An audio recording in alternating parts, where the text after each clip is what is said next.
This is watchOS 26.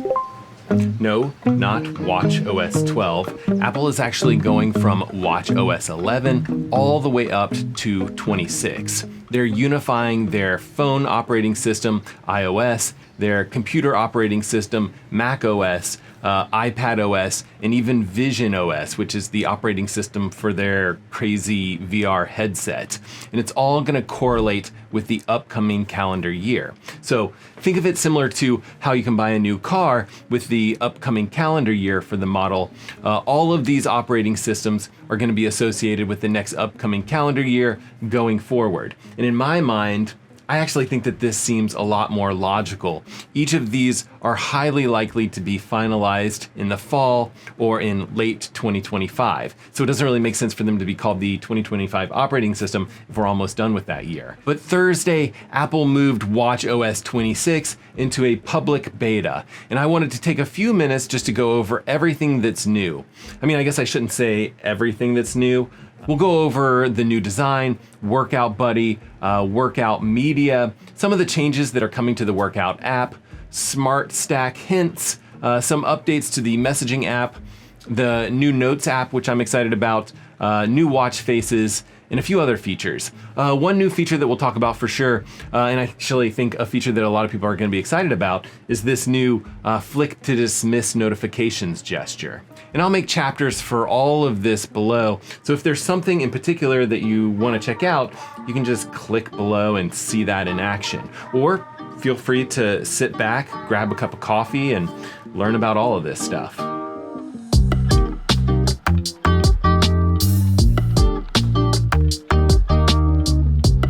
Let's start with a new design, which is probably the most obvious change to watchOS 26. Apple is calling it liquid glass. I think it's probably most noticeable if you are using one of the new watch faces that incorporates it, or potentially if you click into the control center, you're going to notice that all of the new buttons have this new style. And I should actually say that this new style is actually used throughout all of the operating systems within the Apple ecosystem. So iOS on your iPhone will have this similar liquid glass style update. You'll also see notifications, app icons, and you'll see this liquid glass in other places throughout iOS. I'm actually switching my watch face to the new Photos watch face just because I do think that it seems to work a little bit better with this new liquid glass theme.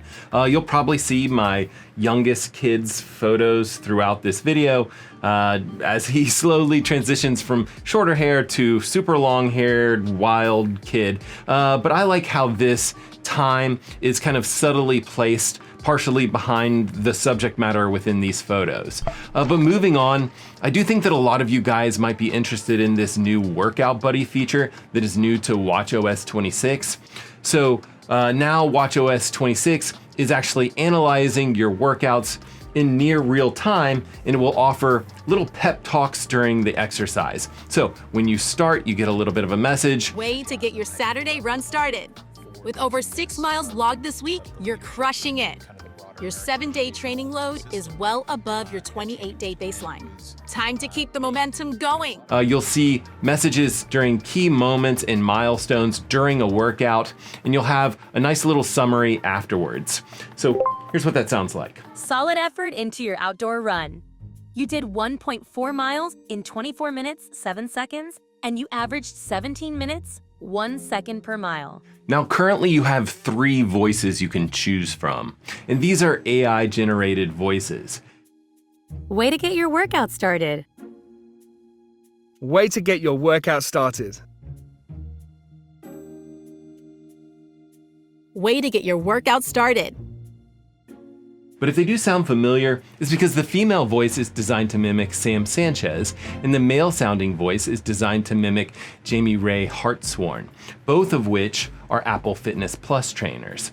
Now, Workout Buddy currently works during outdoor runs, indoor walks, outdoor walk, outdoor ride, high intensity training intervals or HIIT workouts, traditional strength training, and functional strength training. And Apple didn't specifically list this activity, but I did notice that Workout Buddy was working for indoor cycling workouts as well. And Workout Buddy announcements are currently in English, and they play only on AirPods with H1 or later chipsets when connected to the Apple Watch or the iPhone, but it can also play on third-party Bluetooth headphones when that's connected to your iPhone. And these are some of the things that are probably going to be updated or changed as we move from the public beta build to the final release candidate and over the following few months as Apple expands this feature. We're kind of nonchalantly thinking about Workout Buddy telling us how we're doing in real time. And under the hood, there's actually some wild stuff going on here. Apple Health is having to know all of your workout history, which, if you actually think about it, is absolutely massive.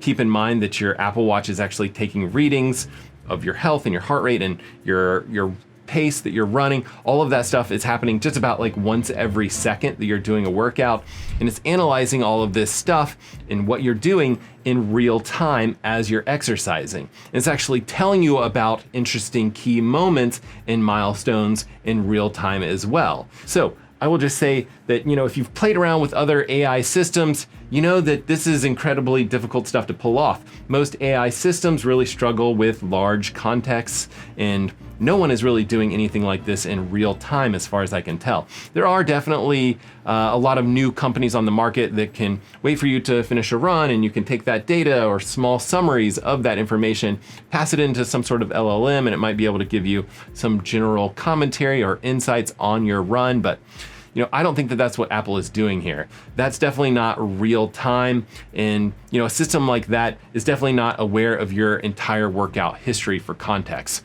So as far as I can tell, no other company is doing anything like this currently. And I think if we see issues or bugs, it's probably going to be something along the lines of the Apple Health system and the large amount of context that's needed to be provided to this model being cut down or being summarized or shortened.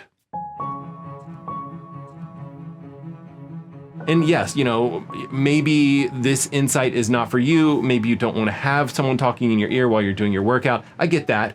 You can turn this off. You can turn it on specifically based on the type of workouts as well. So you might not want to hear it for your walks, but you might want to hear it for updates on your outdoor runs or vice versa.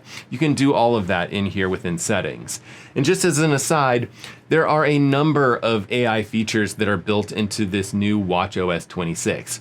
It isn't just this one particular item, although I will say that this is kind of one of the bigger and more obvious features. And it really is the first time, as far as I know, that AI is really being used heavily within the Apple Watch ecosystem. And this AI feature does require that you have Bluetooth headphones connected and that your connected iPhone is an iPhone that has Apple Intelligence. So that's iPhone 15 Pro, the iPhone 15 Pro Max, and all of the iPhone 16 models. So that might be bad news for you if you do have an older phone. Good news is that the data being analyzed here is done on their secure cloud servers or on the local device. It's not being saved or shared on the internet somewhere.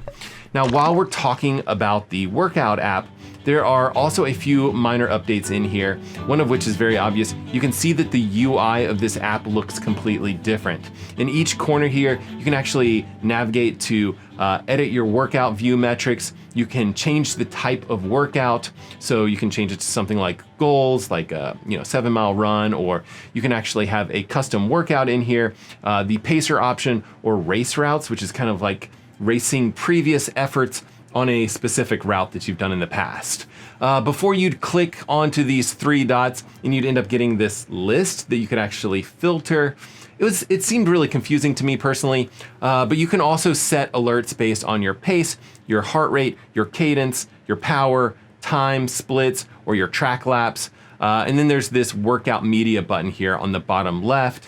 And workout media is something new here as well. You can now select whatever media you'd like directly from the workout app. And if you use Apple Music, it can also choose the best playlist based on your workout and what music you'd like to listen to. And then you have the option to have it automatically start when you start your workout, which I think is nice. And it's not just music, you can listen to podcasts or specific playlists, whatever you'd like within here.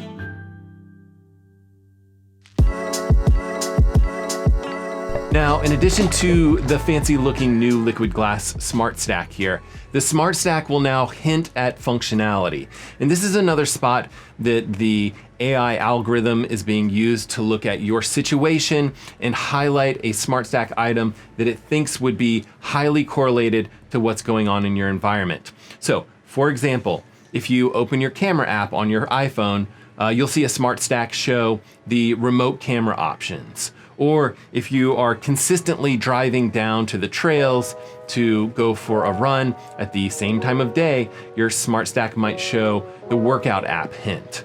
So smart stacks are getting smarter. Now, WatchOS 26 has something new in the Messages app called Smart Actions. You might have seen this on your iPhone if you have an updated iPhone. But if someone is asking you, hey, where are you? Your Apple Watch might actually suggest sharing your location for the next hour. The Message app can also transcribe incoming text messages into your preferred language of choice. And similarly, it can also translate your outgoing reply for whoever the person is that you're having a conversation with. Now, I actually use the Notes app for pretty much everything in my life, and I love the fact that I can access those notes on my laptop or my smartphone or a different computer if I go to a different computer and I'm signed into my Apple account. But notes are now coming to your Apple Watch, which I actually think is great. And while I don't think that I'm gonna spend a lot of time like typing on my Apple Watch for some sort of super long note, you can definitely use Siri to make those quick notes anytime you want to. We need to add more B-roll to this video. Nailed it, Siri. Crush that. But if you are working on a note and you're on your laptop or a different device, that note will actually get highlighted in that new Smart Stack Hints feature that I was just talking about previously.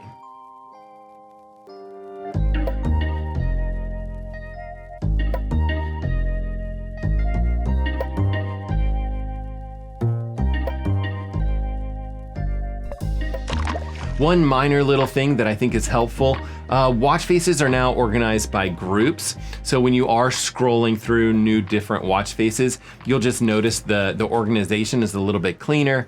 I'm actually really interested in the Photos watch face, which will shuffle images based on the featured content. But there's tons of different groups of watch faces in here for you to scroll through and explore.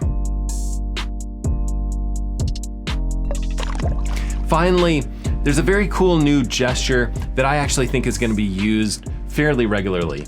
The flick to dismiss gesture is new to WatchOS 26. So if you end up getting a notification or an alert, you can just quickly flick your wrist to dismiss it. It's actually pretty handy. Flicking your wrist will also take you back to the app screen at any time if you're kind of deep within menus, or if you're within the app screen, flicking your wrist will take you back to your normal watch face. It's very cool. I find it very helpful, especially if you've got multiple things in your hand and you just need to do a quick gesture to put your watch back where it's supposed to be. Now, there's a ton of other features in WatchOS 23. For example, you can now screen phone calls from your watch. In addition to that, there's a new hold assist where your phone can alert you when you're off of hold and ready to talk to an actual person. All of that is available and to be seen on your Apple Watch. There's also a new accessibility feature called Live Listen, where you can actually read real-time captions of whatever your iPhone hears. So you can imagine like putting this in some sort of conference call or meeting and being able to read captions, which could be extremely helpful, especially if you struggle with hearing or have some sort of hearing impairment. There's also a subtle automatic volume adjustment, which I think is super nice. And then there's just a ton more within here. I'm actually really only just scratching the surface of all of the features that are new in WatchOS 26. And all of it I find very interesting. To me, it feels like AI or Apple Intelligence or artificial intelligence, whatever you want to call it. I think it's slowly making its way deeper and deeper into the Apple Watch, which I'm really excited to see. And yet I don't think that any of these changes really feel that massive to me. I don't think that it's something where you upgrade your operating system from WatchOS 11 to WatchOS 26 and you're gonna feel super lost or anything like that. You still go into the control center the same way. The buttons on the control center look different. Yes, they have the liquid glass makeover to them, but they still function and operate in the same way. And I'm a fan of how this WatchOS and all of these new features are available to any watches that have the hardware to support it. Unlike some brands who tend to hold back software features for their higher priced products. But remember when the Apple Watch Series 9 was released and Apple doubled the number of neural cores within that watch, within their system and package processor, which allowed the double tap item or the new double tap gesture.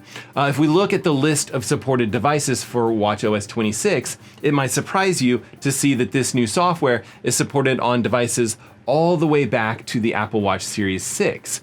But some of these new gestures, this new flick to dismiss gesture, is only going to be available on that Apple Watch Series 9 and newer devices and the Apple Watch Ultra 2 and newer devices. So it seems like that software feature requires the newer hardware. Again, to me, it feels like Apple is really trying to make all of this available to as many devices as possible. But what do you guys think? Is there, anything in here that is particularly interesting to you? I actually think that this simple flick to dismiss gesture is actually going to be the feature that most of us will use most with this update. I'm also, oddly excited to have notes on my watch, which I know is a small thing. It's just an app that I tend to use a lot. And I'm sure that Apple is going to have a ton more details for us in the fall when they typically reveal new hardware. And I'm super excited. So let me know what you guys think. Let me know in the comment section. Comment section is just below the video here somewhere. It's right below the like button and the subscribe button down there somewhere. But either way, fancy new Apple Watch or no watch at all, I really do hope that you guys are getting out there, getting after it, and we will see you guys on the next one.